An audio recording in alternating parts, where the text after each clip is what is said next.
আজ হৃদয়ে ভালোবেসে।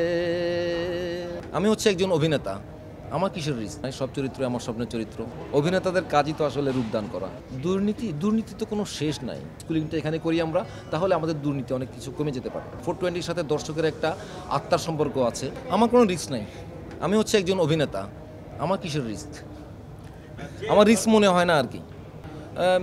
এই চরিত্রটা একজন রাজনীতিবিদের চরিত্র, একটা শহরের মেয়র। মানুষ তো আসলে ভালো মন্দ মিলিয়ে মানুষ।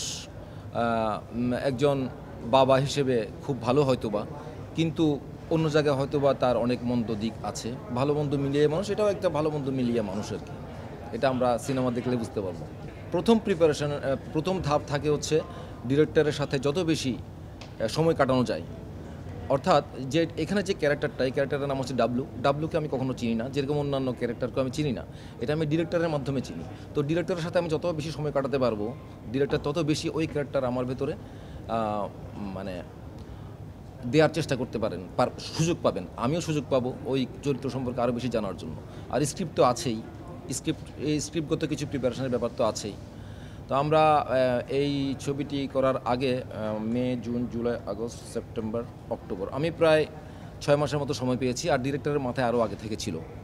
এর আগে আমি বলি করেছি, বলি দ্য রেসলার ইকবাল হোসেন চৌধুরীর সাথে 6 মাস আগে এই প্রজেক্টের সাথে যুক্ত হই। এরপরে যত সময় গিয়েছে তত আমার মনে হয়নি যে ওনার সাথে আমার প্রথম কথাবার্তা হচ্ছে। এই প্রজেক্টের মাধ্যমেই ওনার সাথে আমার মূলত পরিচয়। এর আগে এমনি দেখা হয়েছে, হাই হ্যালো হয়েছে, তেমন কিছু না।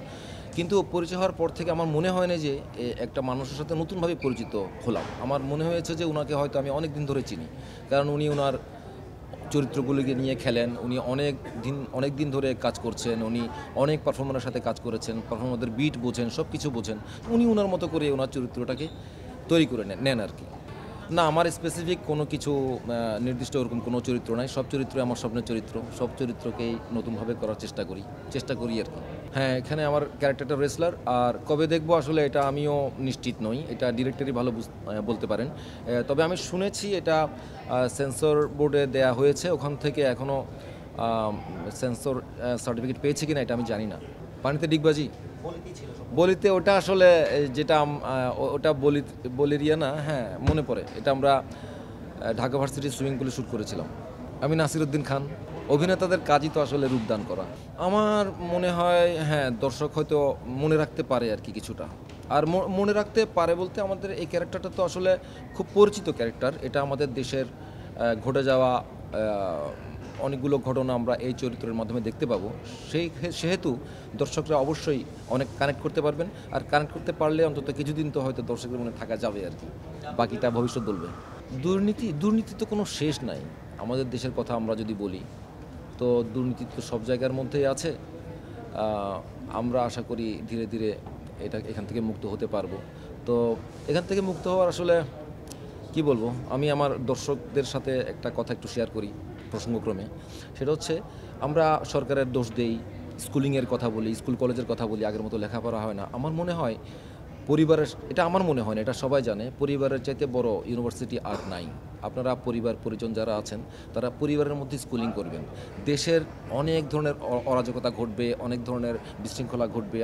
এটাতে আমরা হাইপার হয়ে থাকি, আমাদের দেশের মানুষ। আমরা সকালবেলা ঘুম থেকে উঠে বাইরে বের হলেই গাড়ি ঘোড়ার আওয়াজ সব কিছু মিলিয়ে ধুলাবালিতে আমরা এমনিতেই একটু ট্রমাটাইজ থাকি। তো দেশের এই ধরনের ঘটনায় আমরা আরও বেশি চাপ নেই। আমরা এই ধরনের চাপ না নেই, আমরা উৎফুল্ল থাকি, পরিবারের সাথে সময় কাটাই, পরিবারকে সময় দিই। আমরা অনেক সময় বলি যে আমি তো অনেক টাকা পয়সা খরচ করছি আমার সন্তানের জন্য, ভালো ভালো স্কুলে পড়াচ্ছি, ভালো ভালো টিচার দিচ্ছি। জি না, নিজেকে সময় দিতে হবে। অন্যান্য জায়গা থেকে সময় চুরি করে হলেও এখানে সময় দিতে হবে। স্কুলিংটা এখানে করি আমরা, তাহলে আমাদের দুর্নীতি অনেক কিছু কমে যেতে পারে। আজ হৃদয়ে ভালোবেসে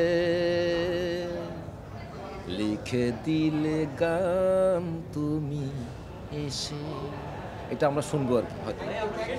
দর্শকরা 840 তো আপনারা জানেন, আমি 840 যে যতগুলো পোস্ট দিয়েছি সেখানে অনেক কমেন্টস দেখেছি এরকম যে 420-র ডাবল আপ 840, তাহলে 420-র পারফর্মাররা নেই কেন, মোশাররফ করিম কোথায়, রুলসুর রহমান জর্জ কোথায়। এগুলো দেখে আমার এত ভালো লেগেছে, আপনারা বিশ্বাস করতে পারবেন না। অর্থাৎ আমার মনে হয়েছে 420-র সাথে দর্শকের একটা আত্মার সম্পর্ক আছে।